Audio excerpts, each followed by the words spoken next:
Hi, this is Stray Pastor, and welcome to my worst movies of 2013. And now my list is going to be shorter than everybody else's because I try to generally avoid bad movies when I go to see them. Like I know, like Scary Movie 5. Come on, some movies you just know are just going to be bad. And movie 43, I heard bad things about it, so I had no desire, despite all the people that were in it, to go see it. So, and like say Smurfs 2, who wants to see Smurfs 2s in the theater? Okay, so a lot of the host, moral city, moral history, City of Bones. Certain movies that you know are just going to be bad off the bat, so I didn't even bother to go see them. But these are the 5 movies that I've seen, actually seen that are rated the worst in no particular order. I'm gonna go with the first one is R.I.P.D. This stars Jeff Bridges and Ryan Reynolds. Ryan Reynolds plays a cop who gets murdered by his crooked partner. Plus, these have spoilers, just so you know. So if you don't want to know. Anyway, these have he gets murdered by his crooked partner Kevin Bacon, and it's supposed to be sort of a knockoff of Men in Black, but it's just absolutely horrible. The dialogue is horrible. Jeff Bridges is all cowboyed up in this movie. Of course, they have this thing where you know a trick where you see them, their avatars, as it were supposed to be a hot woman, hot model, I forgot the model's name, and an old man. Okay, that was it. Supposed to be their models, avatars, but even that gag wouldn't last long. First of all, the story was horrible. Had horrible CGI. Uh, Kevin Bacon can make a good villain, but like I said, the movie was just all over the place and no coherent plot. And it looked like Ryan Reynolds was sleepwalking through the role. Okay, and you didn't care about any of the characters. Okay, so just horrible. Like I said, I blind bought that movie and watched it, and oof, it was pretty horrible. Uh, Now, A Good Day to Die Hard. Okay, that's the next movie on my list. Uh, First of all, this movie came out in February, I believe. And this one, John McClane teams up with his son in Russia. And it was just horrendous. John McClane didn't act like John McClane. They had a weak villain with a horrible plan. And just just everything was just really horrible. They go to Chernobyl, and of course, there's no need to put on any protective gear, even though this is supposed to be Chernobyl. Okay, where they had the nuclear spill, and just an excuse uh, for explosions and stuff with no coherent plot. And like I said, Bruce Willis looked like he was sleepwalking through his part. It was there for the paycheck.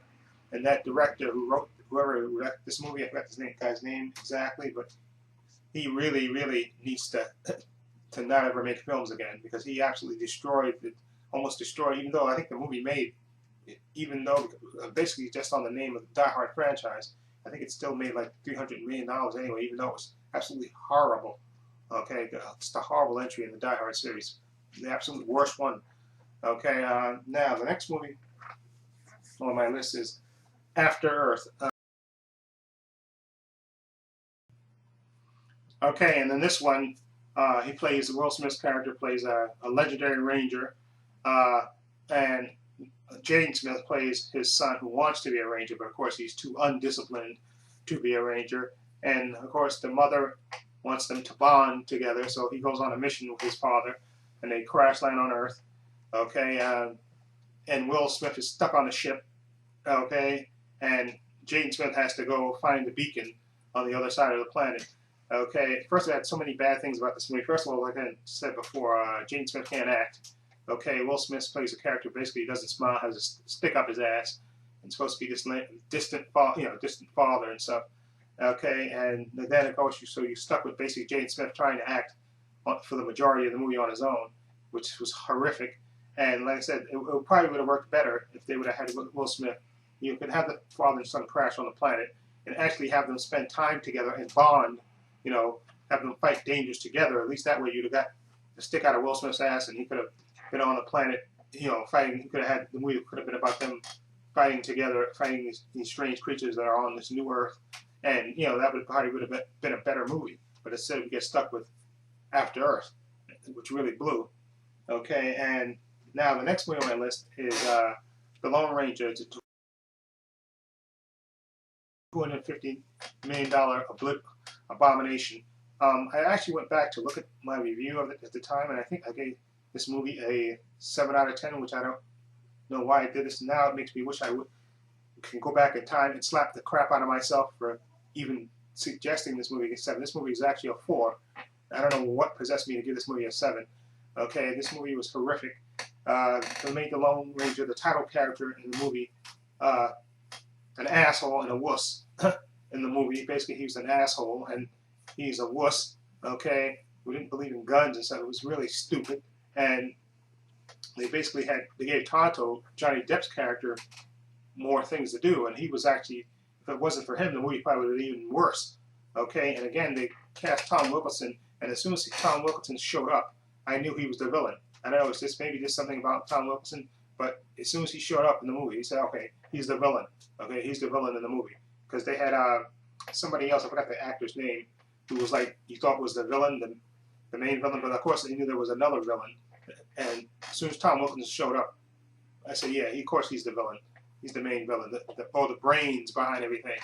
Okay, and like I said, the movie's way too long. Okay, he shortchanged the title character by making him not likable. Okay, Johnny Depp was basically running around, giving you laughs. Basically, that's all he was doing. Okay, and again, if it wasn't for his character, I probably would have fell asleep in the movie. Okay, so way to butcher the Lone Ranger. Now we have to. Probably have to wait another 30 years for him to make another Lone Ranger movie, which really sucks. Okay, and the last but not least movie on my list would be Texas Chainsaw Massacre 3D, which I think was one of the first movies that I saw this year. Okay, first of all, this is supposed to be the most direct sequel to the original, okay, which was supposed to be in the 70s, and then this movie, the timeline was all screwed up, okay, with the girl. That was the first thing. And then, of course, they made the the lawyer, they had to go down there for the inheritance, and the lawyer kept telling her, read the letter, read the letter. Now, of course she didn't read the letter, of course, which would have told her the Leatherface is in the basement.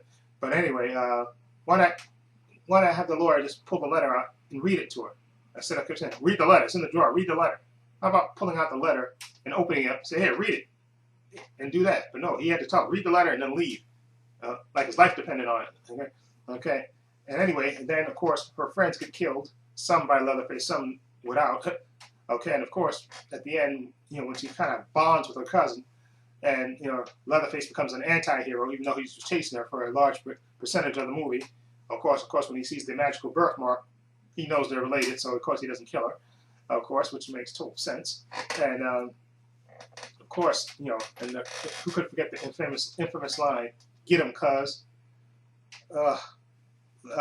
This is truly a horrific movie. Okay, and again, those people who made this movie should really, they should be barred from making the horror movies, because that was just really, really bad. I mean, really bad. Okay, and I still think the girl who played the lead character, Alexandra Daddario, that was her name, she would have been the perfect Wonder Woman. I'm just saying. I know I said it before, but I'm going to throw that in there again.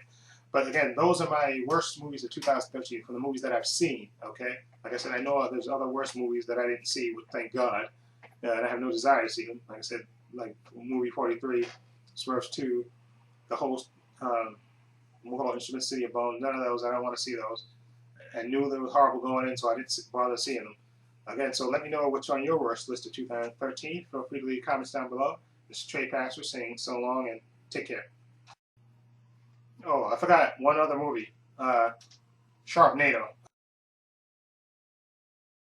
Okay, I know that movie, it was a sci-fi movie and it got released, and it was kind of a cult movie, but it was bad. I mean, I know these movies, the Sci-Fi Channel, are supposed to be bad, with cheap special effects, but even this one, even for the Sci-Fi Channel, this one was pretty horrific. Okay, Tara Reid looked completely bored in the movie. John Hurt was in it for like a minute. Okay, until he gracefully got killed off. His son, ridiculous. There was not enough sharks, not enough Sharknado in Sharknado. Put it that way. There wasn't enough sharks flying out and killing people in the movie for me. Okay, so, and it was pretty bad. And then, of course, that last scene, who could ever forget, where the guy jumps 2 feet off the ground, and the shark, into the shark, and of course slices him right completely open, and comes out, of course, completely unharmed. And then, of course, he reaches back in, and pulls out his employee, the girl that's been hitting on him the whole movie, who suddenly is into his son. Okay, I say no more. Just, and they're gonna make a sequel. Oh God. Okay, that's it. I'm done.